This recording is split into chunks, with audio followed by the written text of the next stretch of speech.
All right, we are live. Welcome, everybody. Welcome back to Collecting Profit. Thank you so much for coming this week.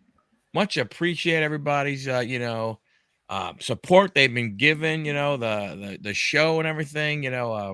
Episode 10 already. It's hard to believe. It's been 2.5 months, but it's been going great and everything. We got a very special guest tonight. Someone that I've been watching a bunch, been looking forward to this because he's like, he's in the game that, I know myself and Anthony want to, get into.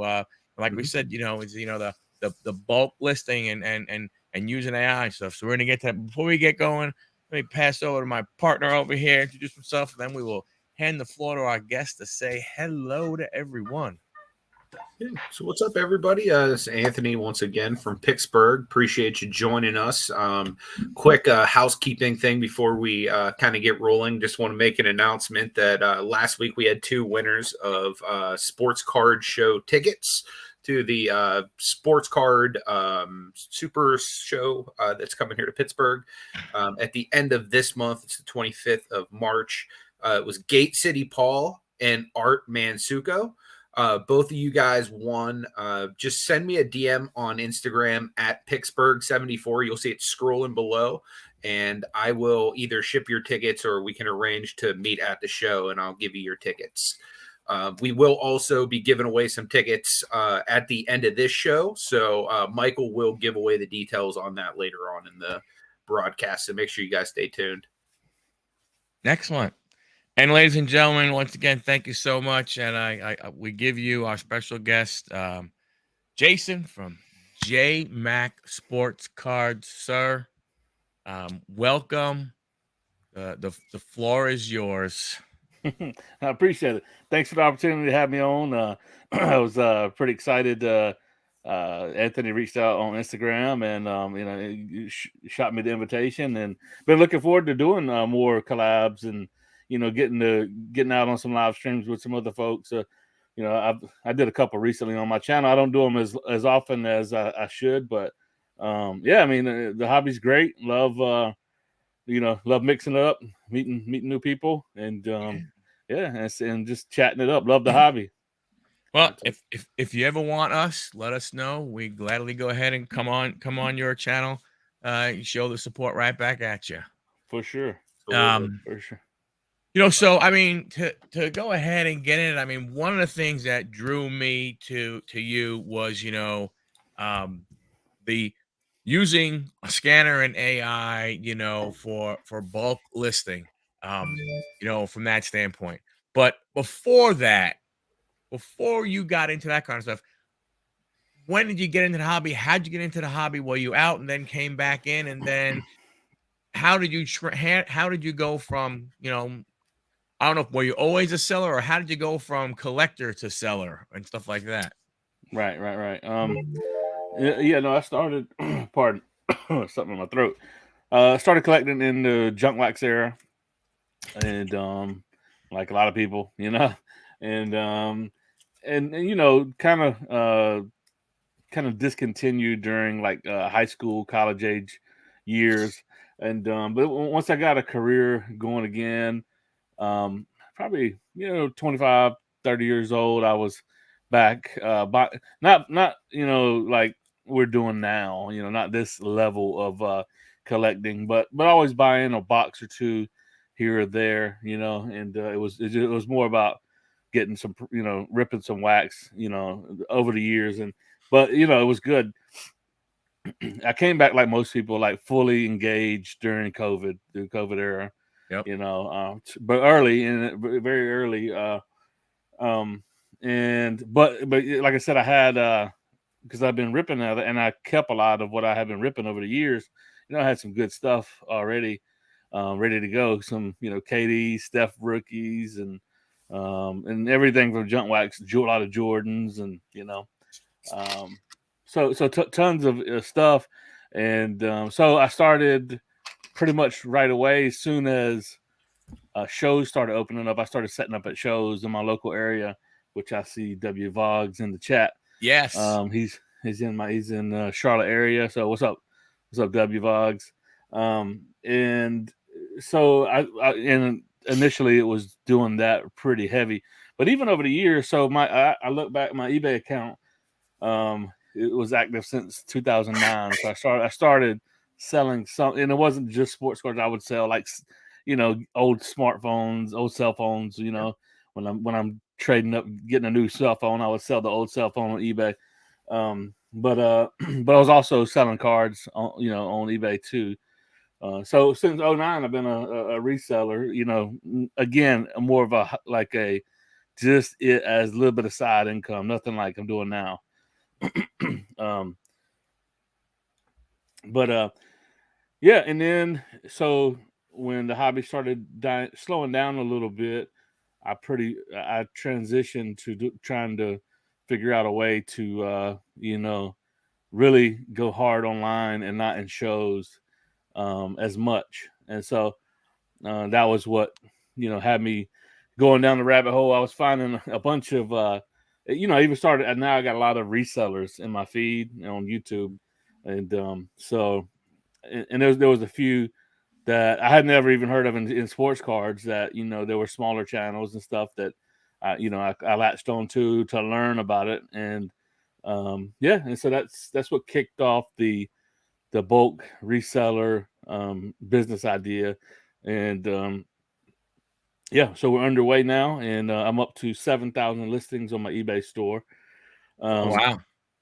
Averaging probably 15, 20 sales a day right now. It's still listen, you can't, here's advice to anyone. And end of the day, you're gonna have to work, like if you, especially someone who wants to go full-time into it, you're gonna have to work probably more than you work at a full-time job to make it really work. So like this past week has been, they call it in the reseller community sourcing. So that will be buying collections or buying, getting deals. So this week was it was a week. It was a week of a lot of sources. So I bought 2 collections this week, and it takes a lot of time to, and where I'm at, I'm not in a big city, so usually I got to drive an hour or 2 to go even look at something, and it might be it might be not worth my time when I get there. So I could waste 4 hours, looking at a collection. But I bought 2 this week, so pretty stoked about it. But now then, you go get it, and now the work begins, right? Right. So was there any specific card that made you like pop on either one of those collections? It's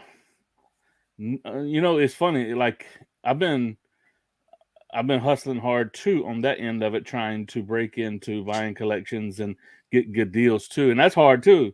People think, just you throw cash, but you gotta be real selective in buying collections and buying stuff. And so anyway, I've been looking a lot for several months. I put an ad in the newspaper. I put a Facebook Marketplace ad up saying buying, and you get so much junk wax, and you get so much, not very good collections that for a while I just was like, I'm not getting it. I think let me see. I think I've looked at, I don't know, 4 or 5 over the past couple months and not bought any, and then I'll get some good leads, and then that person will flake out, but these 2 particular ones, one of them was, it started off with, it was just a big St. Louis Cardinals lot, just Cardinals. And I'm not even a big baseball guy, but it was just a bunch of refractors. It was a bunch of Pujols. It was a bunch of Hall of Famers, and good, it's just cool cards. Yeah. And I was like, okay, this is interesting. You don't see this a lot on Facebook Marketplace. And it was a reasonable price for the cards lot, the St. Louis Cardinals lot. So I was like, reached out. I said, I'll be interested. I'd like to see more picks. How many autos are in the lot? And there was, probably 10 autos, nothing real big, but it was a lot of short print cards, like 50, numbered to 50 or less, and older stuff that was numbered to 50 or less. So I'll probably show you some here as we talk a little later. I'll show you a couple cool ones. But so anyway, yeah, so we started working a deal for that. And so the guy worked during the day. I'd ask for pictures. He'd send them at night. And then the next day, and what it wound up leading it to was he said, well, I got some more baseball, not just Cardinals. Then he said, I got some football. would you be interested? I was like, yes and yes. Yeah. So it took two more nights of him sending pictures again each night, you know. And it turned out really like the best lot was the Cardinals lot, but for bulk, I just bought it all. Yeah. And it turned out having a bunch of good Mike Trouts, not rookies, but like the rookie Gold Cup and like 2012 Prism Mike Trout and some second year Trouts, a bunch of second year Trouts and stuff like that. And so that was and he, like I said, he actually was more reasonable on the other stuff than the Cardinal stuff. So we it was a pretty decent deal. I made a video, I'll drop it soon on it. Yeah, and then the other guy reached out from that Facebook Marketplace ad, first one that was actually legitimate. And I purchased that today. It was a really more of an ultra modern lot with a bunch of young quarterbacks and young stuff like that. But not phenomenal, but it's it was a good. I told him, I was like, I won't pay strong on it because it's ultra modern. And I said the prices go like this every week.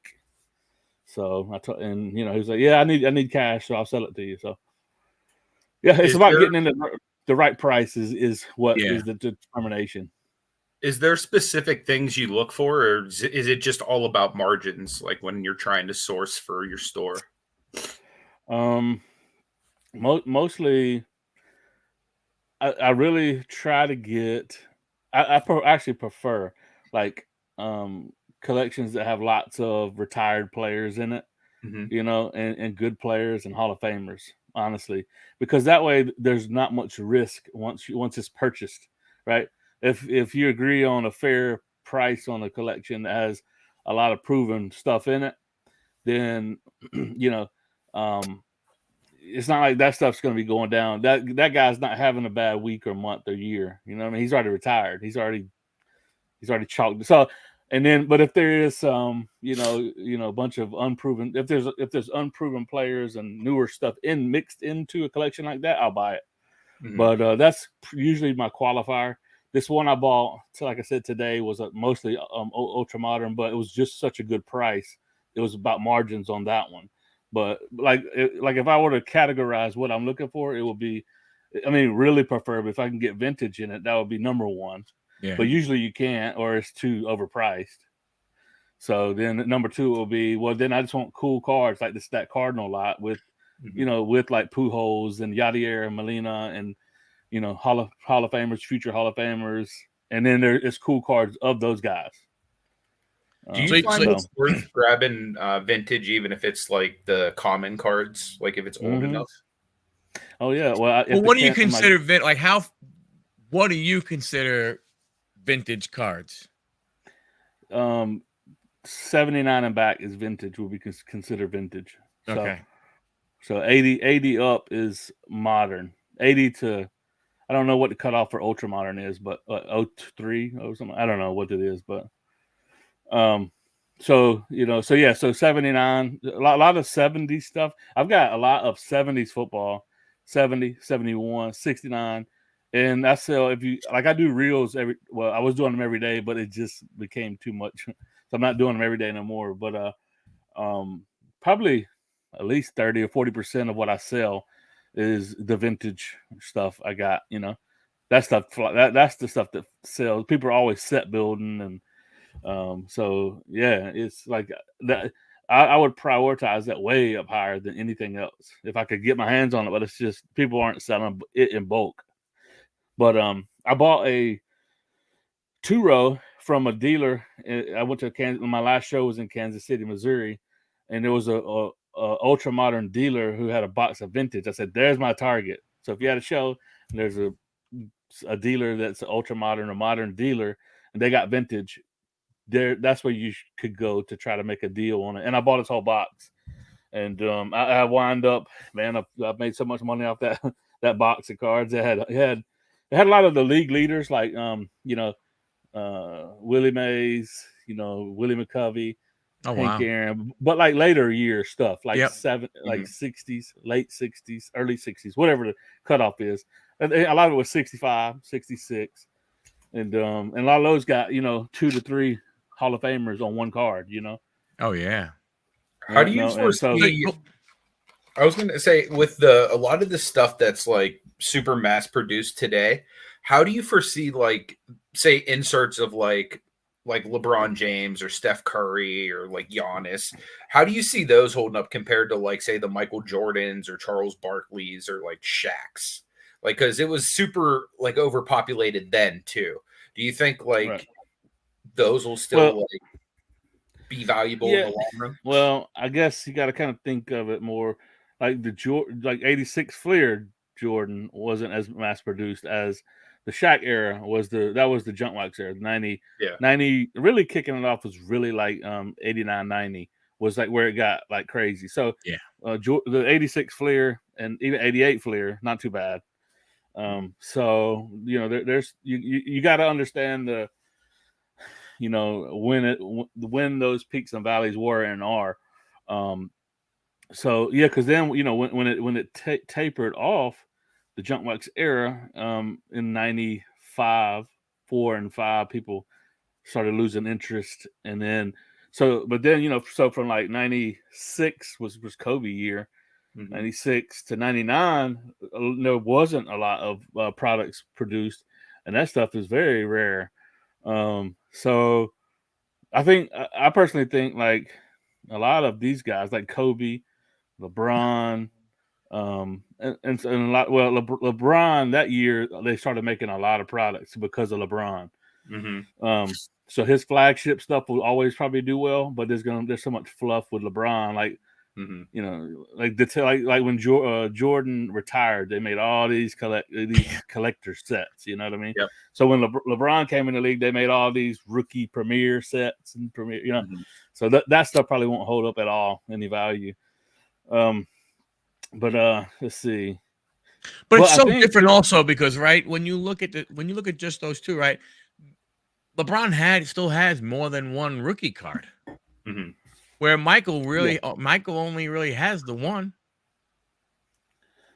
yeah, for sure, yeah, You and know, Jordan, Jordan even he outsells a lot of a lot of players when he had inserts when they were in those years in the late '90s. All those inserts, the Jordan inserts, Jordan's just different. So he's his own yeah. market for like really honestly. Yeah, he's insane. I was watching a video, LeBron versus Michael Jordan, from the perspective of like a LeBron fan, because I'm a LeBron fan too. Like, but I fully admit Jordan's the GOAT. Right. But like LeBron's my guy because I'm a Cavs fan. But it was Right. super interesting because they went like with all of these categories that would make somebody a GOAT, like scoring, um, their win percentage, their shot percentage, their like way they help facilitate teammates, all that stuff. Jordan literally won every single like statistical category that they put them to in, except for longevity because LeBron's played for 20 plus years. But Right. even like on the longevity side, like Michael Jordan played almost every one of the years he played 80 games, which is like insanely like rare, especially in today's NBA. Oh yeah. when you talk about sourcing, so obviously you live in the Midwest now. You said you were in North Carolina. Mm-hmm. Um, were you sourcing the same way in North Carolina before you moved, or is it different? Now. And let's see, in North Carolina, I wasn't doing bulk, and it was Ah, I was doing so many shows, and I was in the Charlotte, North Carolina area, and it was like a show every weekend in the area. It's actually I've actually have learned that it's probably one of the more robust sports car markets. Like there's so many shows and so many dealers. There's a lot of good dealers, and because what I started, branching out a little bit, going to some bigger shows, and then a lot of the Charlotte dealers go to a lot of the shows. So they got a really. So it was just always at shows when I was there mostly. Um, but when I moved here, it was it was harder, and there's not as many shows. But I had also when I first moved here, we bought a house, and I almost kind of put not really collecting, but I put the reselling part put it on hold for a little bit because we had to remodel the house. So it was about a 3 or 4 months where I basically took off.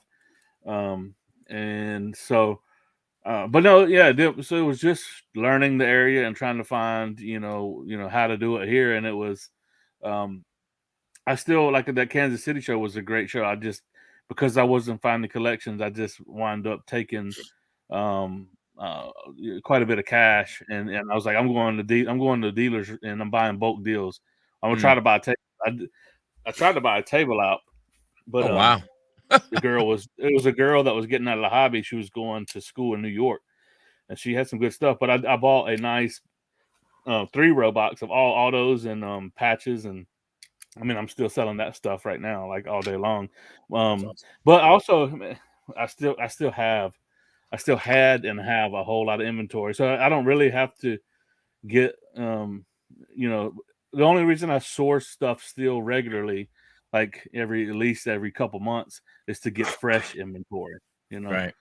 Yeah. to get my hands on some new stuff, some new like kind of more liquid good players that because eventually you'll sell out of a lot of your really good stuff will sell.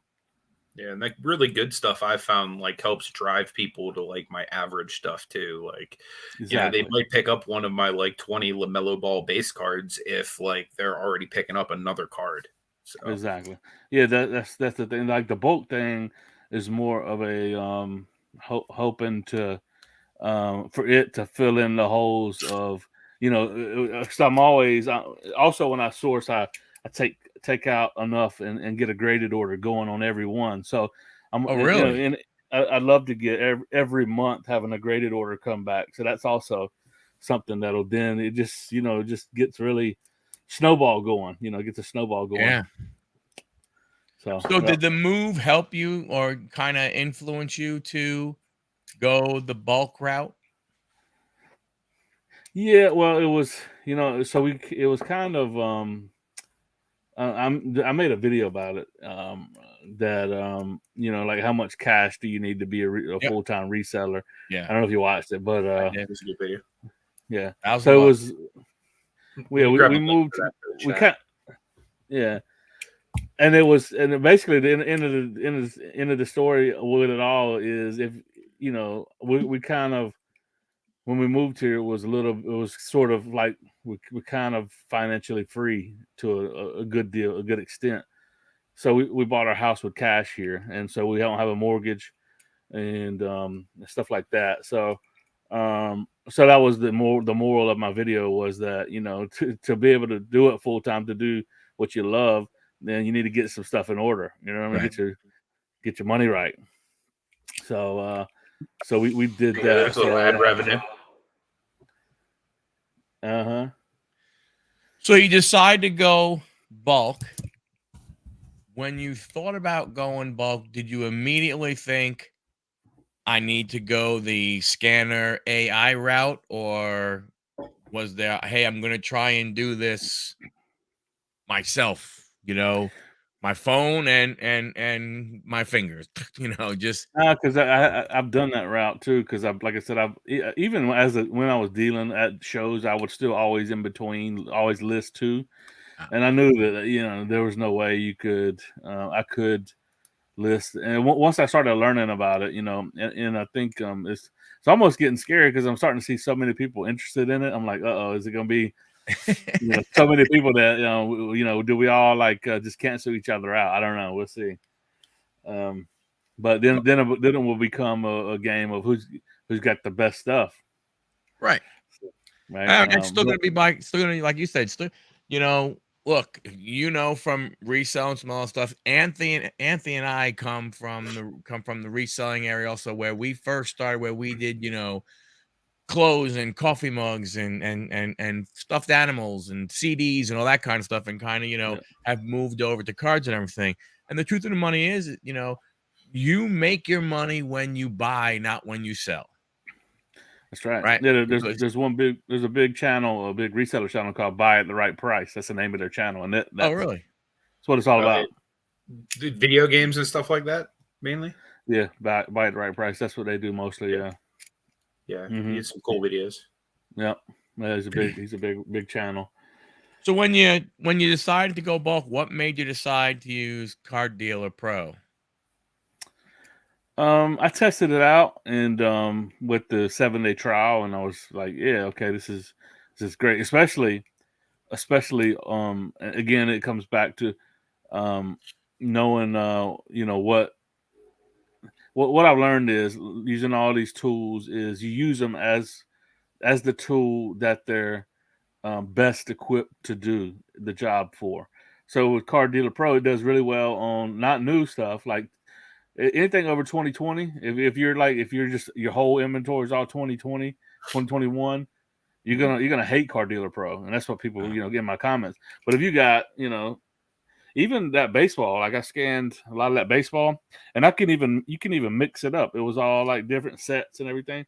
And I listed 60 cards today after I got home from buying that collection, and it got every one of them right. Now you always got to vet it.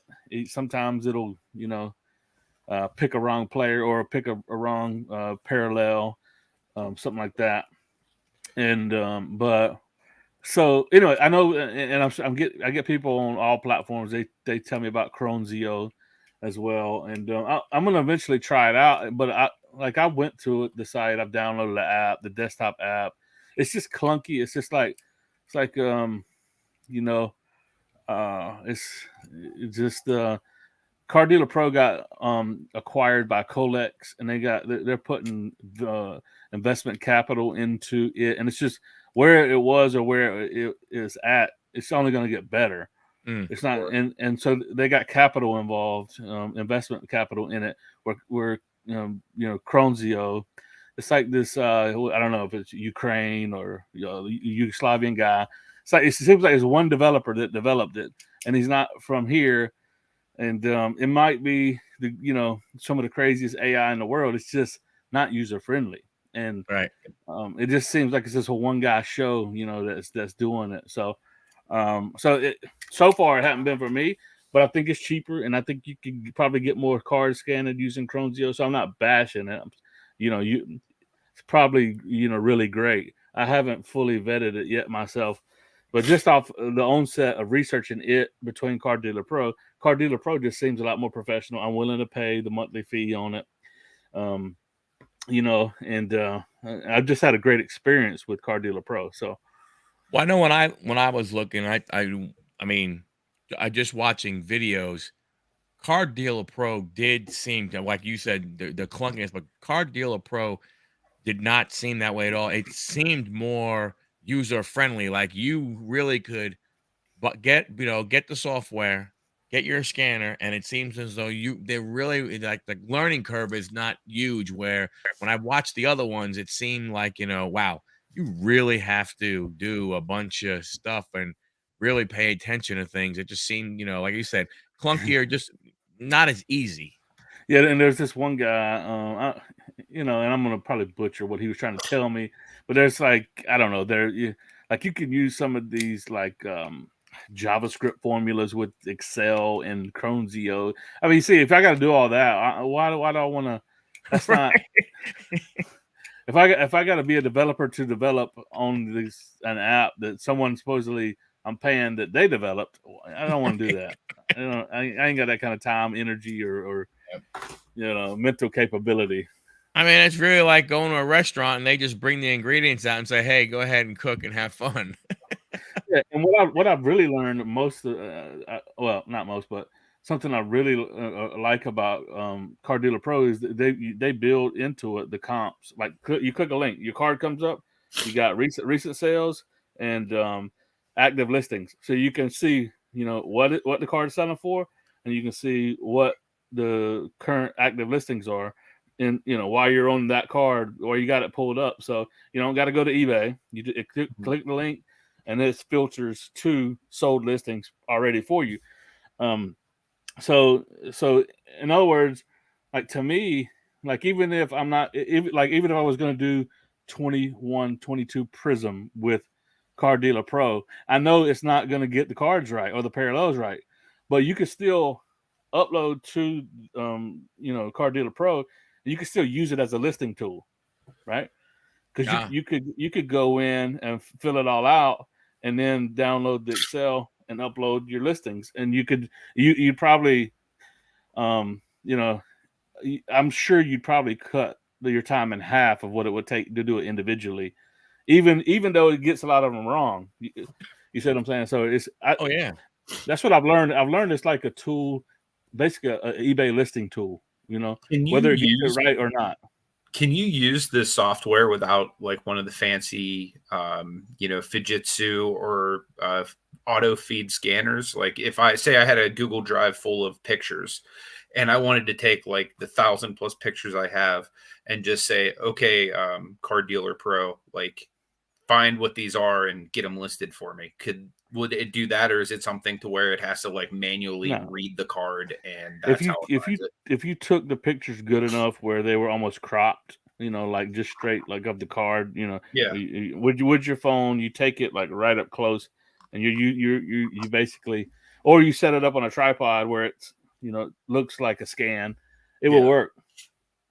Nice. Yeah, if it was cropped correctly, but just the scanning thing, that's like it's so easy to do with with the penny sleeves too. So they're trying to the just time scan. it would take me to even upload the pictures, like I could very easily have just dropped and have it done it for me. But yeah, I was just curious because I have a ton of pictures because I'm doing it the old-fashioned way right now with a phone and uploading to Google Drive to get them onto my computer and stuff like that. So I was just wondering, like the stockpile of stuff I have that I haven't gotten listed yet, if that was compatible.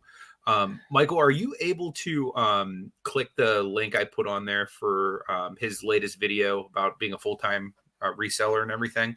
I don't think it's shared publicly because I'm not modded. What's up, Adam? Good to see you, brother. Appreciate you being here. Well, son of a gun. Let's fix the other thing first. But yeah, I mean, you could try it, Anthony, with a 7-day trial for free. You're a moderator. Cool. I'll just read that way you don't have to worry about it. Obviously, when you go to Car Dealer Pro, they recommend the Fujitsu's.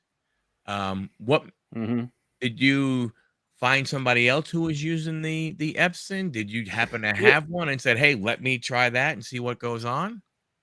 Yeah, a couple other channels had actually Stack and Sale made a video on the Epson scanner. He returned it. He's like, I don't like it because he couldn't get he didn't figure out what I figured out with it, to take the wheels out. So I mean, but I was like, at that price point, I said, let me try it anyway. And plus I had a lot of vintage at that time.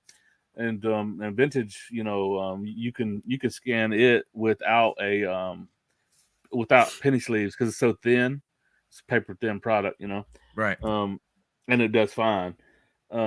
Most other stock anything new stock cards, it's thicker. So but and then another channel, Apex Cards. I don't think he had my exact Epson scanner, but he uses an Epson scanner as well. Basically, end of the day, any top feed document scanner would work. If it's a top feed type of document scanner, it would probably work. I mean, don't like hold me to that, but that's it. It's just the concept of that you can put the cards in top and get them through there. So because if it'll run pictures through it, it'll probably run a sports card through it. Oh, okay. So Epson's just tied in with Burbank.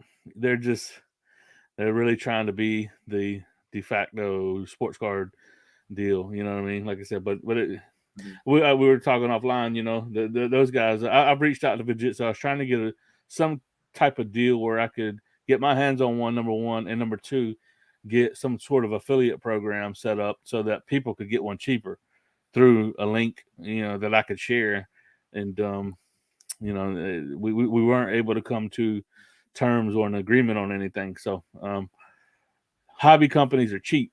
They want to be kings of the market, but they don't use the platforms like I said, like even Car Dealer Pro, like the videos I made on Car Dealer Pro have got like 5-10 times the views that they're stuff has gotten on their own channel. So they should probably reach out to influencers, and partner with them and give some kind of affiliate program so you could get it cheaper too. But the hobby's cheap, man. Oh yeah. It makes no sense that they don't want to do that. Like that just seems like a worthwhile investment, especially like a guy like you whose content is literally about like the cards you buy and sell. Right. Like you're the perfect person to give one to. Well, the Amazon, like, so the Fujitsu guy he was like, oh, you must be you got a reseller license. I was like, no, I don't, because I shared with him, and I'll share with y'all. I've got affiliate links of the scanners and stuff, and like 20 or 30 of those Epson scanners have sold through my affiliate links, through Amazon. Amazon, anyone can sign up for Amazon affiliate links. And then, then there's no extra charge for people using your link. But if they do use your link, you get a little kickback. So, but I shared with the Fujitsu guy. I was like, yeah, see, like in 2 months, not I have, but there has been 20 of the Epson scanners sold through, my channel. And I was like, and so it would be beneficial for you, to use influencers like, myself or someone else, and then to have an affiliate program. So I don't know, maybe they'll catch on when Fanatics will, 10x this hobby, and, then some more money will come into it. We'll see. Now, you don't just use that; you use an overhead scanner too, don't you? Yeah, that came into play with like a lot of patch cards and all that kind of stuff. That you can't run that through the Epson scanner. I don't even know if you can with the Fujitsu. The Fujitsu folks would say you could, but I don't know if I would. Right. So there was like, I had a lot of a stack, a few stacks of patches, patch autos, and then and slabs that, I was like, I need another tool. And then that was only like $100. I've actually seen that thing has sold out on Amazon. It's not even, so a lot of people bought that too, and so it sold out. But there's others. Is that one of the ones with like the mechanical head that like you just flat lay something and it just does it, or is it one of the bed scanners? Yeah, it's just this thing, man. It opens up. Oh, okay. It's got those are pretty cool. 12 megapixel camera, and it sits and scans like that, because everyone was, when I first started, doing it, like, everyone was like, dude, you're gonna scratch the cards, blah blah blah blah blah, with the document scanner. And that's why I was trying to figure out how to do it with penny sleeves, because the cards aren't damaged with penny sleeves on them, but people were like, you get a flatbed scanner. I was like, man, flatbed, you might as well just take pictures with your phone if you're going to use a flatbed scanner. It takes as much time or more time. Yeah, because the constant flipping, opening, and flipping, opening and flipping. That's the main reason I do my phone, is just because it's super easy. And then, like, if I want to decide, like, hey, I'm like on the toilet, I want to try to list a card, boom, it's right there on my phone. Right. Like all of the pictures. A little TMI, but Yeah. I'm kidding. I'm just kidding. We all do it.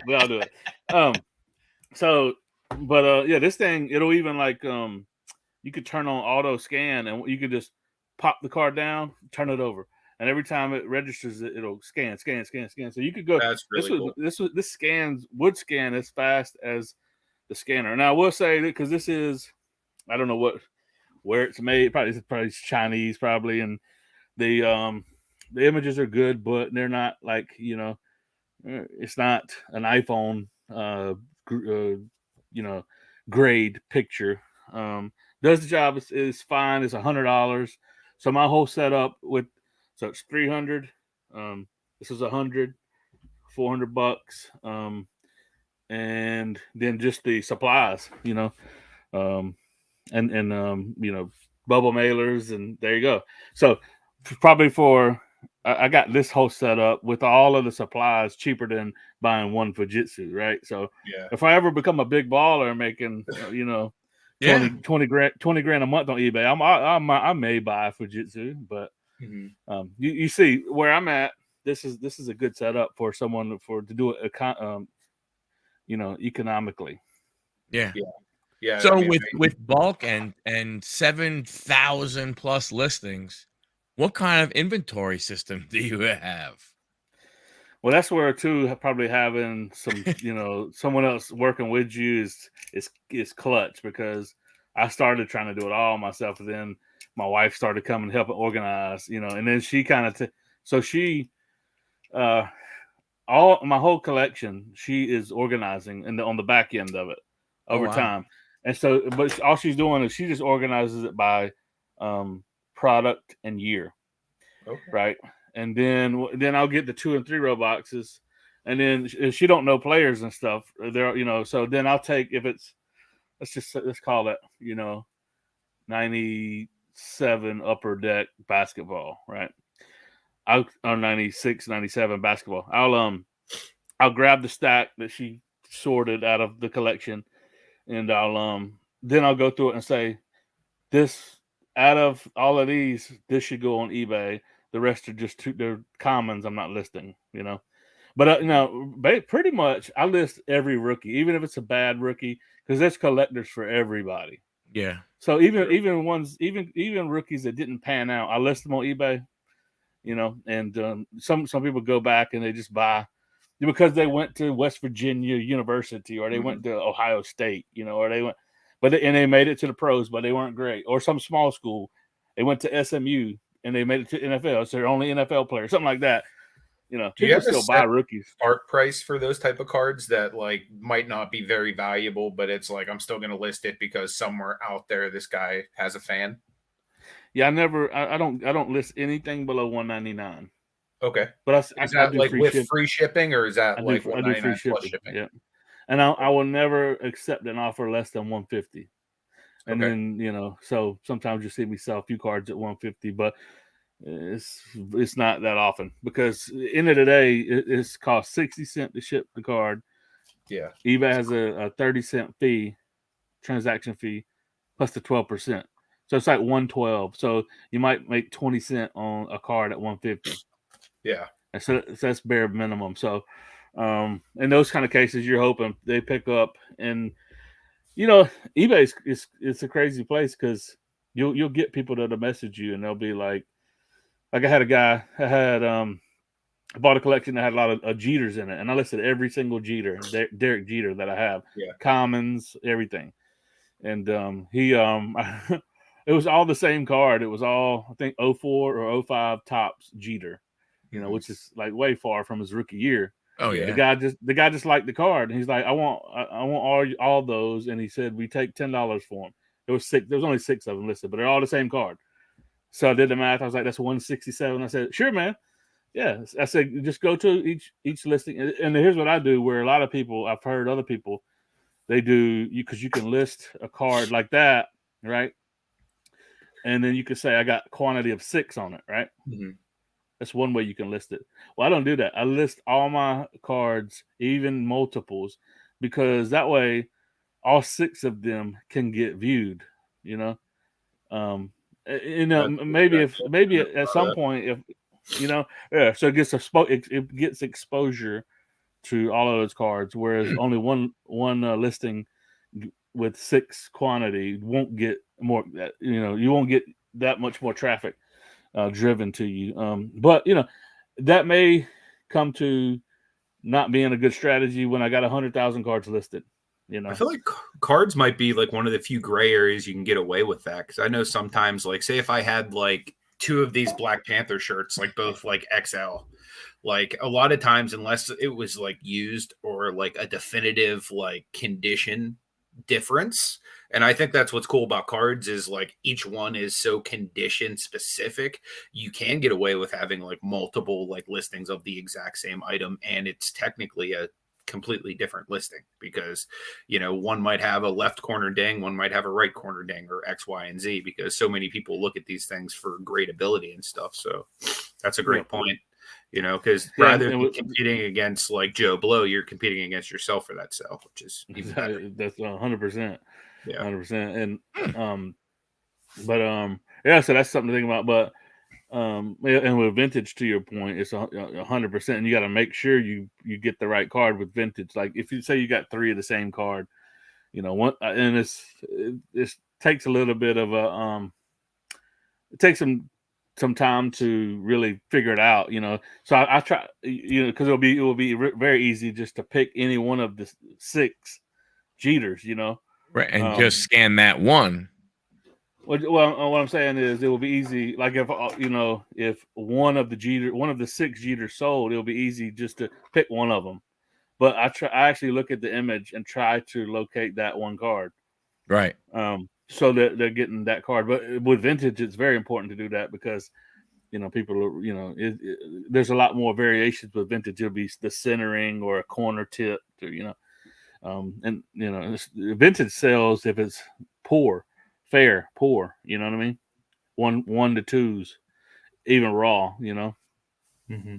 Yeah, that's So. true. I mean, because like you said, I mean, obviously, not talking, let's say, Mickey Mouse stuff, but you're right though. If you probably are looking at, Hank Aaron, Willie Mays, a lot of those guys, people want to own, The that actual card. 1960, too, and like you said, they would rather, own it with a little ding that they can afford than not being able to, get it because they don't want the one that's, gonna look, immaculate. Yeah. Yeah, that makes a lot of sense, from Mm-hmm. that standpoint, especially with those type of cards that people will, and I think when you look at it from a standpoint, I think people are a little more forgiving with vintage cards than they are modern cards. Yeah, well, there's set builders too that like when some vintage not dealers, vintage collectors start collecting, they start with a low grade, try to build a low grade set. If Mm, they're trying to do it on a budget, so they're trying to build the 63 tops, and they don't care if it's between 1 and 4, like on a grade scale.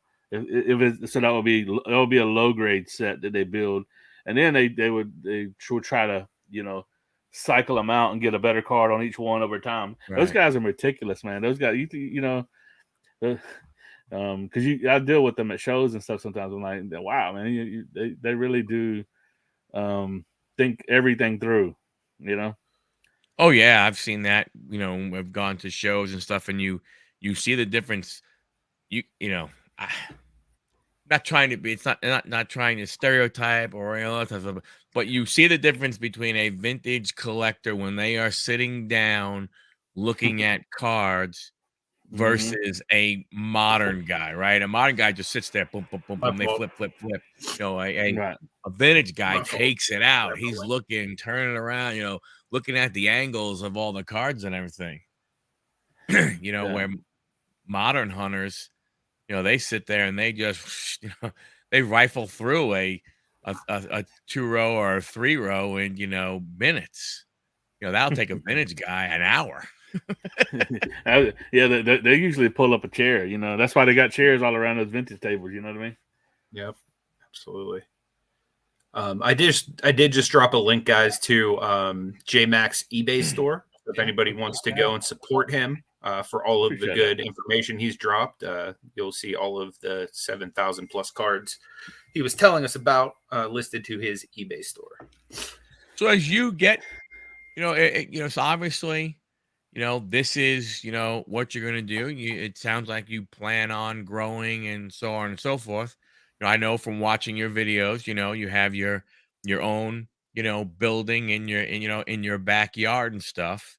Um, Obviously, I mean, to growing, is it potentially getting a warehouse? Is it getting a storefront type thing? I mean, what are some of the things, you see your journey going towards? Yeah, I mean, I think I'm good through this year, maybe next year here, because I can continue to build shelves in here. I think think I could expand. Like if it got big, I'm in a little area where I think I could. Me and my wife even talked about it. Possibly even opening up a shop local here, just really more for inventory housing and only not and have like kind of sparse hours, so I don't have to Mm, dedicate that much time to it. So in other words, it would be just sort of a, I don't know if you want to call it a shell business, but No, but you're you right. I know, mean, you have a storefront that you can invite people in because as you get a yeah, name, they're going to want to come and everything. But that's still not your main thing. I mean, even you look like you mentioned Burbank. Anthony used to live out in California, so he's been to Burbank and seen what they have and everything, Disney and out there. their store that they have from videos I've seen and listened to people talk, the store is very small in comparison to the what their warehouse. Oh, yeah, eBay the business is. warehouse is where they do the bulk of the business out there. Yeah, Mm-hmm. Yep. you know. But yeah, that's far down the road to think about. I don't know if I don't even know if I'm still really wanting to commit to that, even if it were to come to that, because I just don't want to have to, open up shop every day, So I like the freedom of, Well, yeah, because that it's gonna be that hard to sort. It's gonna be hard to take a trip that's 3, 4, 5 hours. When you have a shop, because I'm sure at some point mentally you just start thinking, man, I'm here, the shop is closed. I'm here, the shop is closed, and that type of thing. So I agree. And then to your point also, the freedom that you have, you make your own hours, you put in your own time and everything. And you know, hmm that's one of the things that we like about the reselling, aspect. Yeah, yeah, You get to do yourself. I mean, the great thing about cards is to your point, you can keep a ton of cards in a relatively small area. small. Well, yeah, I mean, look, this is my processing stand. Look how small it is.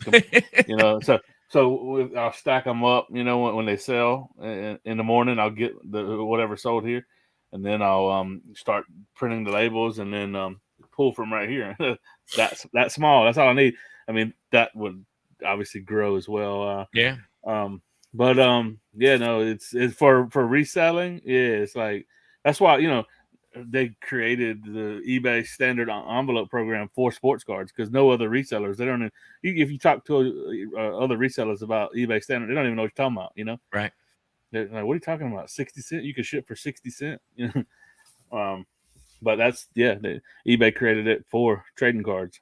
And that's been a big factor for me even buying. I'll look and I don't, someone can have a card for $2, but they'll have, $4 in change shipping. Where Right. someone else will have it for $3 and they'll use standard envelope and it'll either be free shipping or they might charge $1. Well, heck, I'll pay $4 rather than paying $6.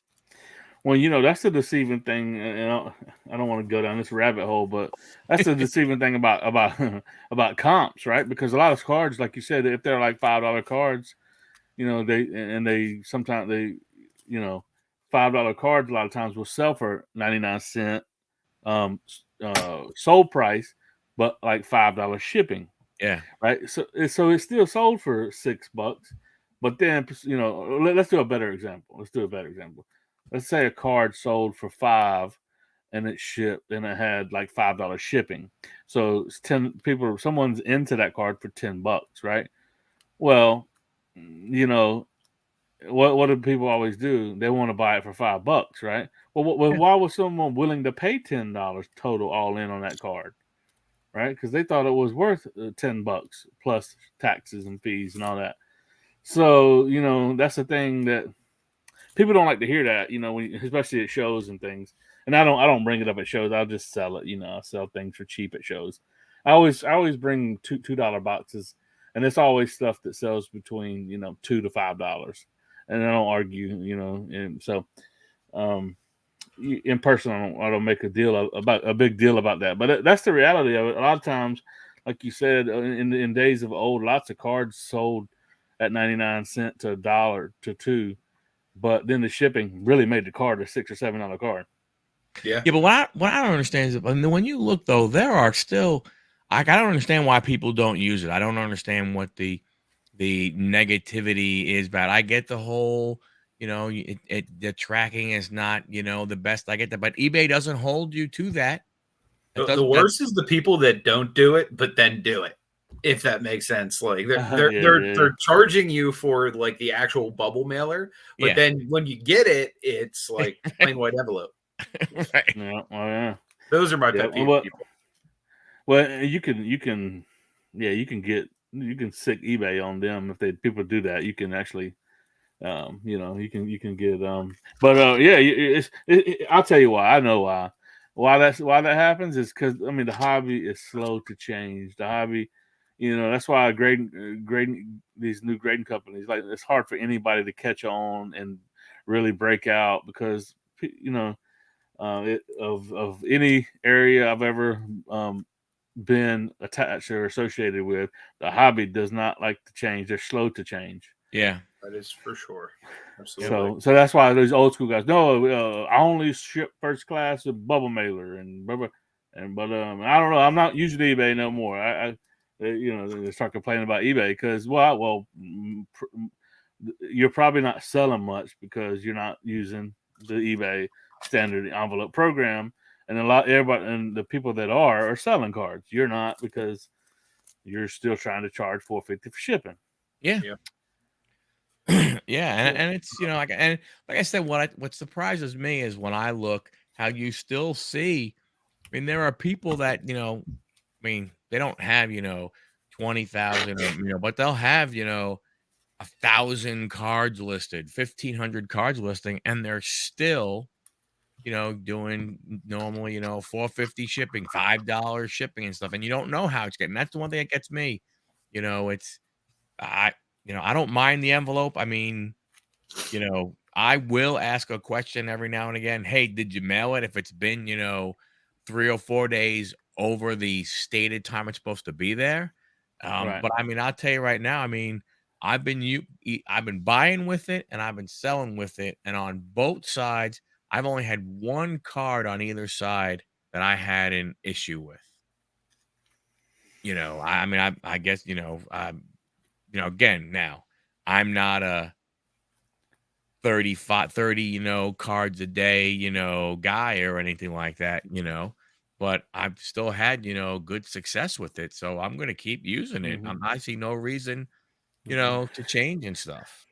Speaking I think of I've sold. stuff you guys are using, if anybody's watching this on replay, a lot of the stuff that we talked about, the different scanners, Car Dealer Pro, there's links in the chat.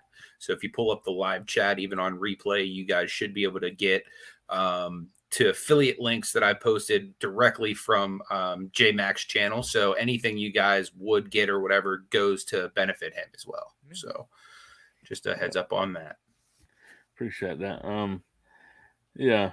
I was gonna say I've sold probably 1,000 cards in the past 2.5 months. Most Wow. of them through the program, and I think I've had 4. It was like a string of them, like over Christmas, and when it was Christmas, New Year, like 3 of them got lost. So I think some people. It's one of those things I'm trying to learn. Is sometimes do they get it? It shows delivered, but they still say they didn't get it. Well, what the thing with the eBay program, the standard envelope is it's insured anyway.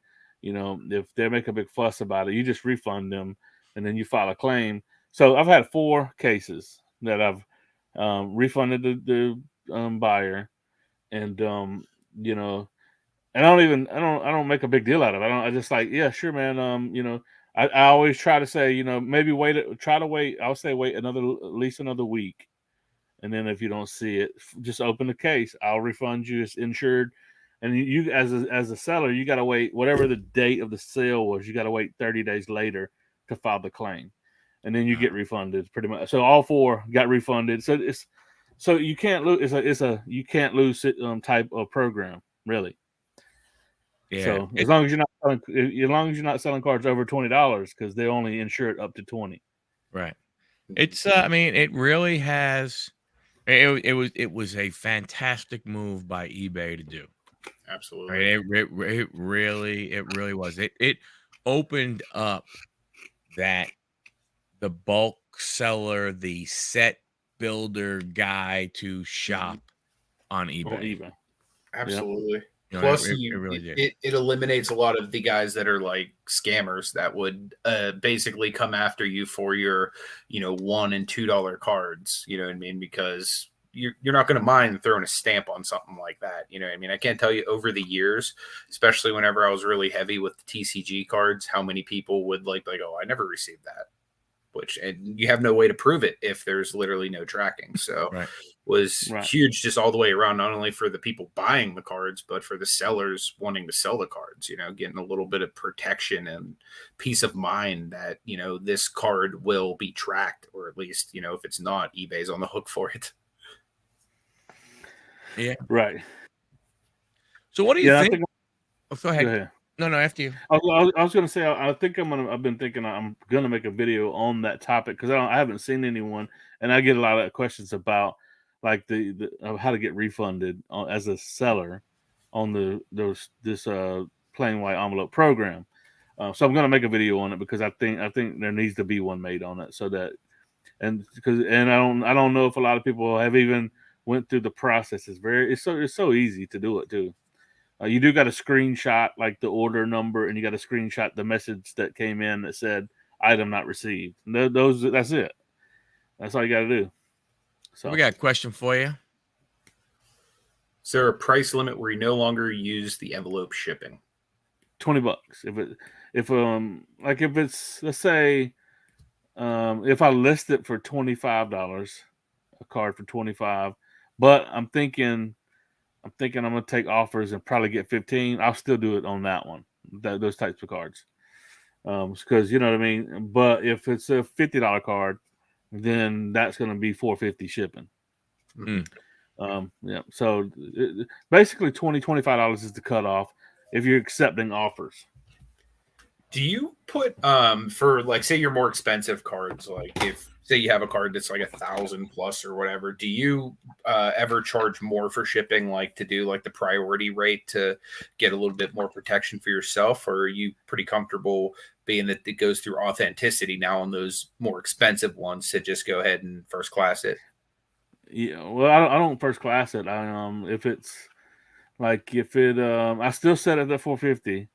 But if it sells, let's say I sell $300 or $500 card, then I just put it in a small flat rate priority mail and eat $3, you know. Yeah. And you know, and I would even add another $200 of insurance. It still might be $10. So, but to me, the peace of mind of insuring it properly and getting it sent properly. I don't care about $3 to $5 I'm losing. You see what I'm saying? Sure. But I've also seen that people will literally they won't even bid on it if you got that $10 or $20 shipping up there. You know, in some case, you'll lose some of your buyers or people that are watching it if you try to get them to pay the full shipping. People just hate shipping costs. Right.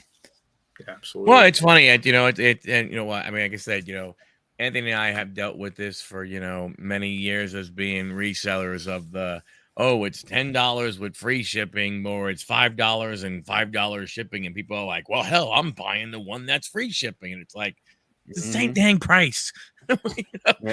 You know, stuff like that. But what do you think?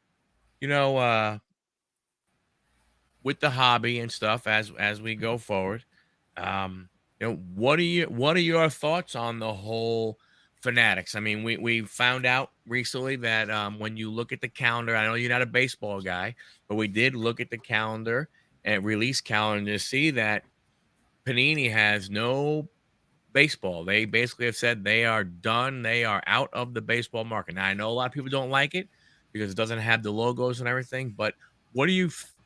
What do you think is going to happen as we move forward to where the three major sports are controlled basically by one company? I mean, I'm excited about Fanatics entering it, and I mean, yeah, because to me, you're starting to hear some of the ideas that they're beginning to think about implementing. Yeah, but it's just in its infancy.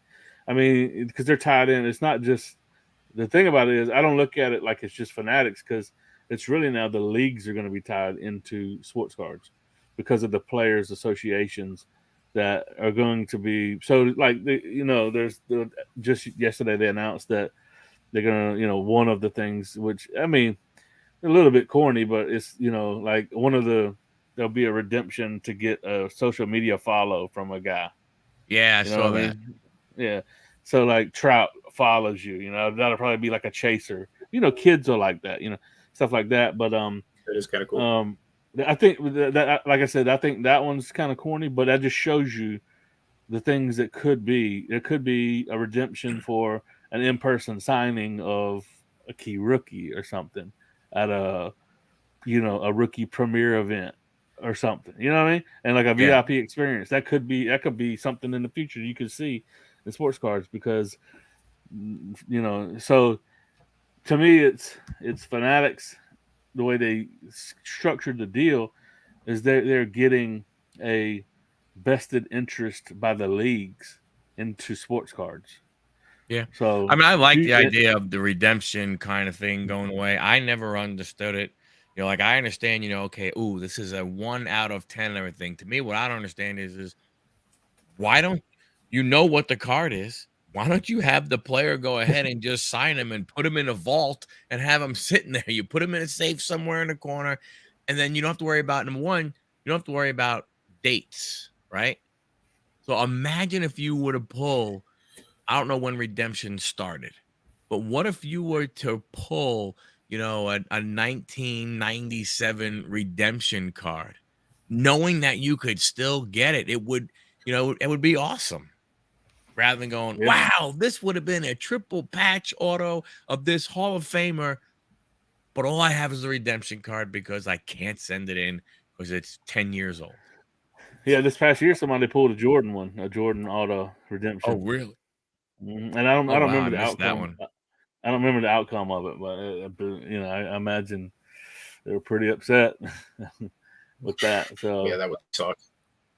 yeah, at Yeah, upper deck. I just wonder, you get one company that has all three. I mean, that's, it's going to be interesting. It's going to be really, really interesting to see, what they do with the market. Because Yeah. because like, I look, I think it's, are they taking, the, all of a sudden it's gonna be cool to have Topps Chrome football back and Topps Chrome basketball man. back. I mean that's especially once they have real jerseys. Yeah, real game used jerseys. They're and that's the thing because they're tied into the Players Association. They'll get those. It's like Panini probably has to buy them on the secondhand market to get game used stuff. It's probably why Wouldn't they it be funny if they're doing buying them from Fanatics? Probably buying them from Fanatics. You're right, 100%. They are. Panini has people checking out Ross and they go get the discounted jerseys and they go, oh crap, like check it out, LeBron brothers. LeBron jersey, cool man. Hey, let's go. Well, you know what? Thinking about that, I bet Fanatics even cut them off to set this thing up. They probably because it's been just the last few years where it's just been silly like that. Like you're saying, they're buying like these from Ross or sporting goods stores because I would venture to say that could be a possibility that Fanatics cut off any selling them any game use stuff. Yeah, and that market exploded too. People, like those prices of game use stuff went way up too. Yeah. I don't know. I mean, I'm curious to see. I understand the whole. I know they want cards everywhere and stuff like that, so that's gonna be interesting to see how that works and everything. I kind of get that piece. I was surprised by some of the sets that they said they weren't going to make anymore. Not like, oh my gosh, that's it, I'm going to boycott them, I'm never going to, buy from them again, but for someone like myself who likes baseball, and likes the fire, likes the gallery brand, I mean, hopefully maybe now that's more like that's an insert card rather than a whole set because I think those cards are cool looking. I like collecting those cards. Yeah, that's what Panini did. They cut out a couple brands and put them in what was it, Zenith Zenith got Playbook and a couple brands got cut and they got put in as inserts. So that's probably what they'll do. Yeah, I hope I don't know. It's gonna pricing is the big thing is going to be the pricing part. We have another question here. How often do you pack and ship your sales, daily or weekly? Daily. You got to do it daily. I mean, you don't have to. I mean, but you're gonna like, feedback would come from that. So a lot of my feedback when you read it, it's blazing fast shipping fast. So yeah, every day I wake up in the morning, I come out, I ship. First thing I do. So, and some days if I see if like throughout the day, if it's looking like it's going to be, if it's pretty busy, I'll go ahead and start picking them the day before, so it Right. isn't so much work in the morning. But daily, even on when I can, on if I'm in town on Saturday, I'll ship on Saturday morning, even though it wouldn't be knocked against me as from eBay's metrics or whatever, but 15 to 25 cards every day is the average at present. Sometimes more, but Now, it's do you very find rarely. have that in bulk? So, I mean, like, are you starting to get to the point now where you're getting people buying, multiples from you at the same time? Yeah, it happens, pretty regularly. Um, yeah, like I said, that Jeter lot. Some guy sent in yesterday. I bought one from this collection. I listed a bunch of Edgar and James rookies, Andre Johnson, and he went in and he picked like 10 of them and sent offers on all of them.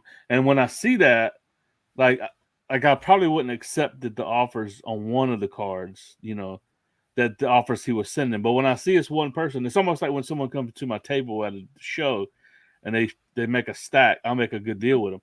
So when I look and I see it's the same guy, I'm like, okay, and I actually accepted this guy every one of his offers, and it wound up being, I did okay on the cards.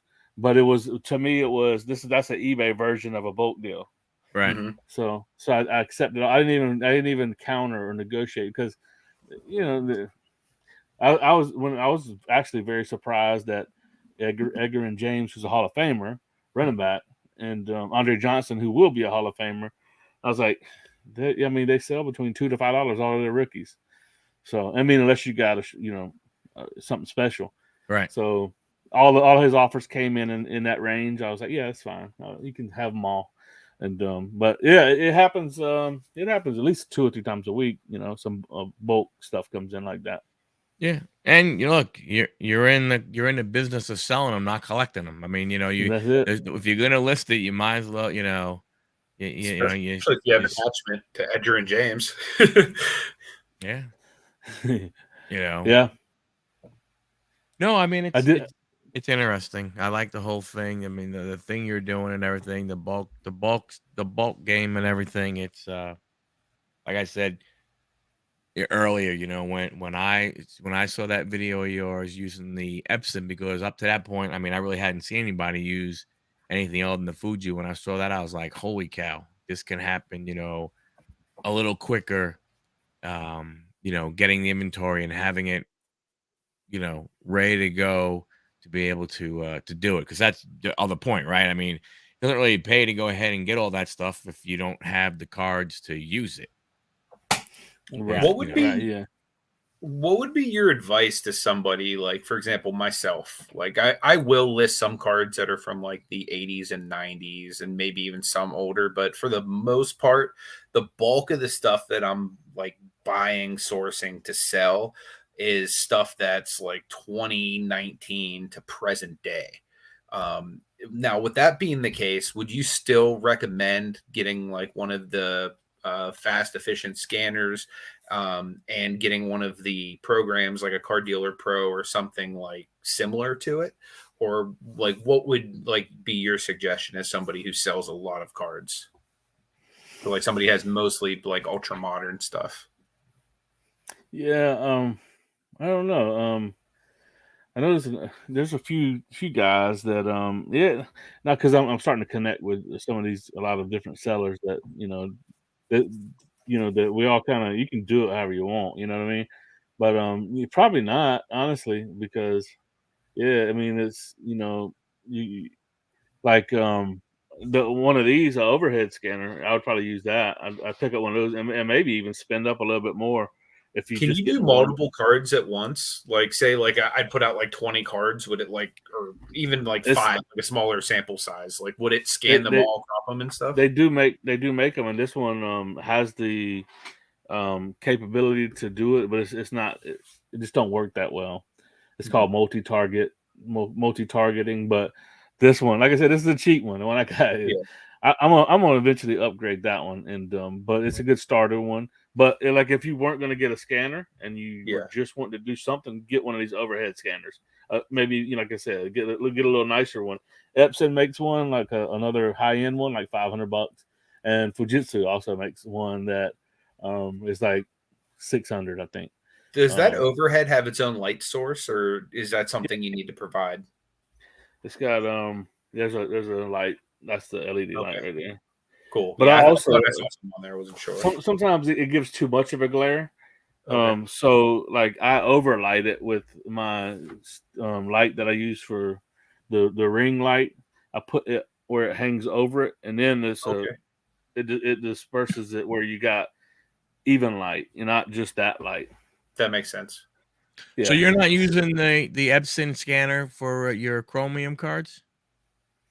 Not on like silver chrome stuff. Like if it's, let me give you some example. Let me hold some up. It's weird. It'll be like I scanned these. These are cool cards. I don't know if you've ever seen these. This is running back royalty. Like they got the round ball royalty in basketball. Yeah. This is running back royalty. Look at this. Check this out. This is all from a collection I bought. I mean, there's refractors of these, but there's a bunch of them. These are all Ladainian and Tomlinson. They've got Earl Campbell and LT, Jim Brown and LT. But you see, they're silver, right? Right. So these ones, they just never turn out really good through the Fujitsu type of scanner. So these would be ones. What I do is I'll try them. I'll try them through there, and then if they just don't look right, I'll remove them from the batch and just set them to the side, and then I'll list them another way. So, but I'm trying to see. Let me show you some stuff. Let's see. For some reason, something like this. This is a WNBA, but these do okay because they're not silver chrome. And I don't know why, if it's got something in the background or something. So yeah, so it's just about you doing it and learning it and seeing it. Like even like these, but sometimes the darker. This is a Brady, but sometimes the darker it gets darker when you scan it. So it's all about like. So do you not do it because of the way the scan comes out, or because the software won't pick it up? I mean, it'll always pick it up. It's just about eye appeal, looking at it and saying, Gotcha. "All right, that just looks terrible." Like it doesn't look like it's going to be a good listing, because this really comes down to really. It's just like YouTube. I mean, I see you guys do good thumbnails. You got a good thumbnail. I would say it's a little busy. That might be you could work on unbusying it a little bit, making it simpler. That's it. But same thing with listings. It's people just they see your listing and then they look at the image right away. They say I'm looking for 2019 Prism Barry Sanders, and if it's a really sharp, crystal clear picture, they're gonna click on that one probably. Right. Makes a lot of sense. Yeah. So yeah. Are you a collector also? Yeah, definitely. Yeah. Almost to the point where I had to come up, I had to tell myself, if I'm gonna do this, I gotta sell a lot more than collect. So, I have that problem. Check it, man. I went on my longest dearth of not buying on eBay, and then I started back. What day? February 16th. I bought and I bought a bunch of Kuechly. So I'm a Panther fan. Mm-hmm. I don't know the name of who asked that question. Dom. Dom. So I'm a Panther fan, so I collect, not just all Panthers. I used to collect everybody, and I will. I'll try to get a couple good rookies of everybody. But I go back and I collect like Steve Smith, the greats from Panthers, which to y'all aren't great, but to most people, not y'all. But like Kuechly, Steve Oh Smith, Senior, Julius Peppers, Sam Mills, I'll tell Thomas you what, Davis. Steve Smith has like one of the biggest hearts I've ever seen out of somebody in sports, man. Like just a little guy, but like electric, like Yeah, and so he'll be a fun. Hall of Famer too. Yeah, I mean, what you gotta realize, like you talk about like collecting, like Anthony probably has one of the hugest Isaac Okoro, Dylan Windler, Evan Mobley collections ever. Who's that? So Who's got that? Anthony.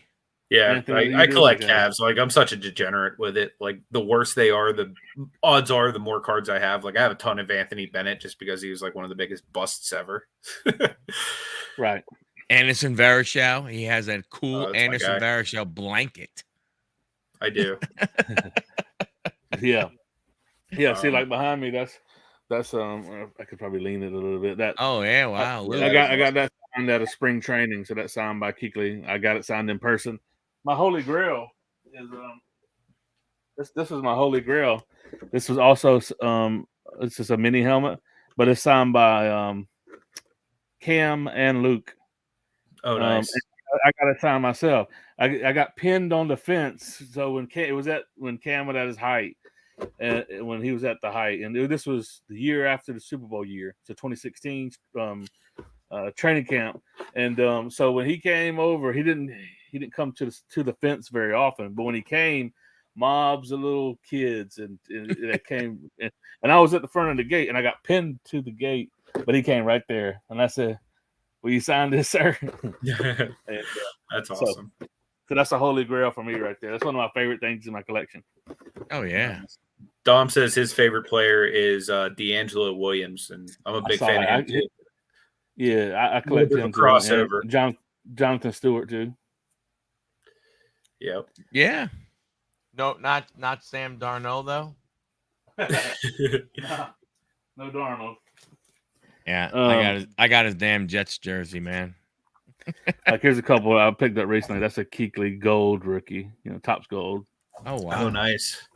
And then that was like a 21, 22. That one's number to 50, Kuechly. He's super underrated too. Well, he's if you ever, man, I got an exercise for y'all to do is like baseballreference.com, footballreference.com for stats. You ever use that site? I use Baseball Reference a lot. Yeah, they're the same. It's the same company that does it for every sport. But if you go to the footballreference.com and you go to a player, look at his stats, and then go down to the very bottom, it'll show you their Hall of Fame rating or potential. And really? Kuechly, he's top 5. He's above Urlacher. So he's going to be in. He's also going to be in the Hall of Fame. They factor in so check this out. So Kuechly won the Defensive Player of the Year. He was 5-time All-Pro. Well, he was All-Pro every year, but first team All-Pro 5 times. He holds the most the single game tackle record. He was a Defensive Player of the Year. He all the accolades. In college, I think he holds the record for most tackles ever in D1 college football too, but at Boston College. It's like he never stopped. He would until just the concussions. So I think he was on pace. We knew, Panther fans knew, like this guy, he was going to be better than Ray Lewis, like for sure. But his career got cut short. But now you're seeing him. You're seeing like he comes on. Like they did an interview with him and Micah Parsons this year. Like they pick a great and then they sit down with a young star coming up. Oh, that's cool. Yeah, so they did that this year with Kuechly. So he's starting to get the respect that around the league. But I think he's a surefire Hall of Famer as well. So that's what I'm saying. Like, okay, so I collect Panthers, and then I collect Hall of Famers and Jordan, and so that's my PC. Nice. Very nice. Yep. Were you always a Panthers fan, just like being from the area, or like did you have a team before the Panthers? Oh yeah, So yeah, because I'm 95 old they enough. were born. Right, yeah, I'm old enough where I grew up a Buffalo's Bills fan as a kid. You know, the kid team was Bills. You know, them losing the Super Bowl 4 times. Yeah, so that my dreams and goals they're still there. I said I got another team that still never won a Super Bowl. So one day, man. They're all PC stuff. It's all crazy stuff. I mean, it's crazy in the fact that it's PC. Yeah, I'll show you a couple. He's like, yeah, that 9.5 Mickey Mantle everyone was belly aching about. That's one of them.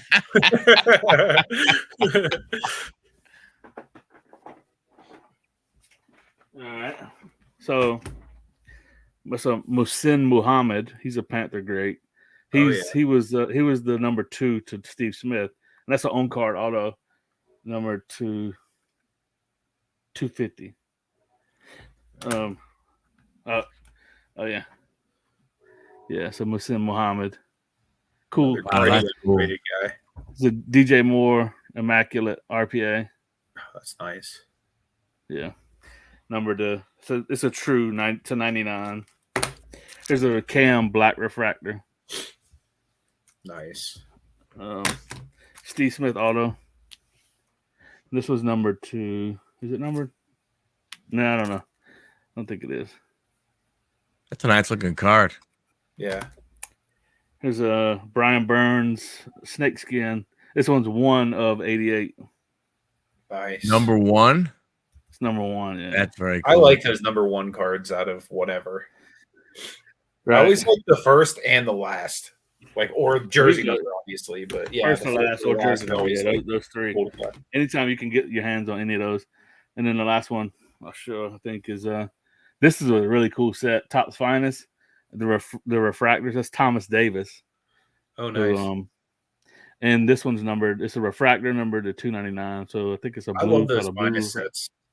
Yeah, that's really cool. Is that 03 or is that 04? What year is that? 05.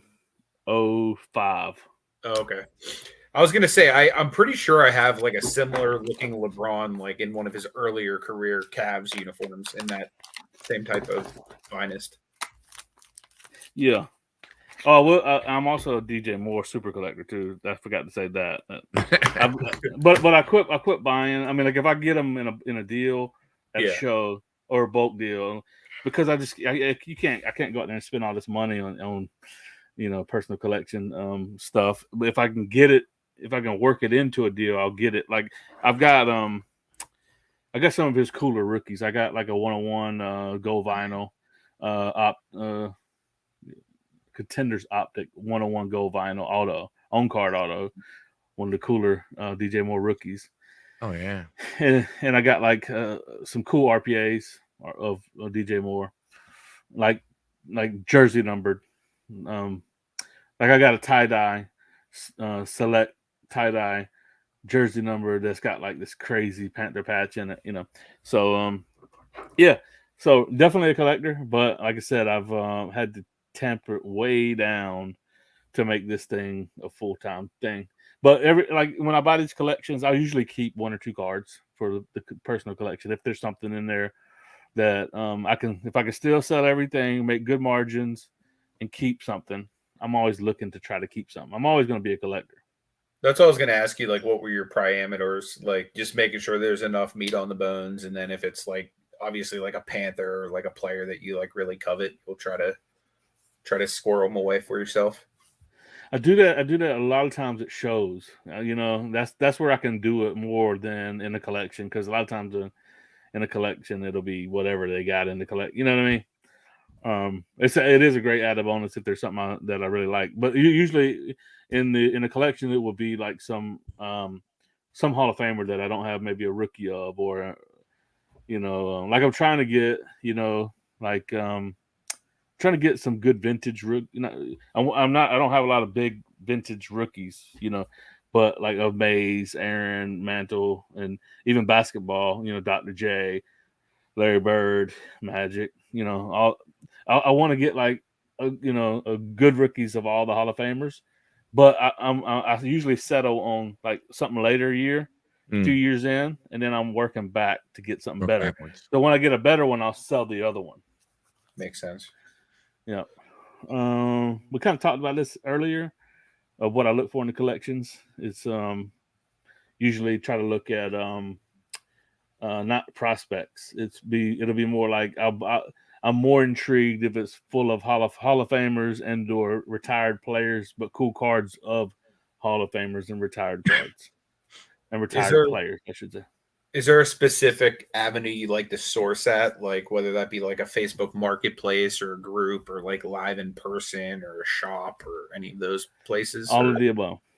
Yeah, I'm the same anywhere, everywhere. It never like everyone wants to find the magic trick, but there just isn't one. Like you got to be active, you know. Like you said, sometimes I'll run across somebody and I haven't bought anything on Facebook not marketplace, even like a group, like where I haven't bought anything in a Facebook group for a long time, and then all of a sudden this one guy I time it right, I go to a Facebook group and the guy had just posted it 10 minutes ago, selling my collection, taking offers. All right, then I start DMing them. That actually happened one time, and I got a good collection of some Kobe's. And actually, one of the Kobe Bryant rookies I got in my PC came from a collection like that, where a guy had, I think, a friend of his sold him a collection, and he was just moving. He kept what he wanted from it, and he moved the rest of it, you know. And then I bought a collection that way. I have bought on Facebook Marketplace, but most of your stuff on that, 95% of it, probably a higher percentage, is mostly junk wax stuff, and or just people that are just really ignorant to the hobby. They don't understand the hobby. They just, I got cards, I'm going to put them on Facebook Marketplace. And it's hard to get good deals on Facebook Marketplace. And it could be, area specific. You might be in an area where there's some good stuff, but I'm in Charlotte. There's lots of dealers. So it was very hard to get stuff off Facebook Marketplace because there's like sharks. You know, everyone's looking for it. Sure. It's hard to get it here, and where I'm at now, it's rural, but it's all junk wax and or it's not good. I was thinking I would get here and I might look up and get some vintage stuff for some old guys, you know. Mm-hmm. But that's what surprised me. You mentioned Apex, and I've watched some of his stuff and everything. He's like, oh yeah, I bought a 500,000 card collection or 1 million card collection. It's like, man, God bless you for being able to find that. But I'm northwest of Atlanta, so I'm not that far from where you were from. Actually, last week I was in Lexington, North Carolina, hanging out at High Rock Lake, and I look Facebook Marketplace. Am I on there every hour on the hour? No, but I will tell you right now, I have never seen one of those types of things, show up, or even, hear about it or anything like that in the area. You going to like the local card shops or anything like that, or a local show. You don't even hear about people finding that stuff in this area. Right. Don't get me wrong. Yeah. I don't know if I walked up and all of a sudden guy said, hey, I got 500,000 cards. Let's make a deal. I'm like, okay. I wouldn't even know where to start to try and figure out how you make an offer on something like that.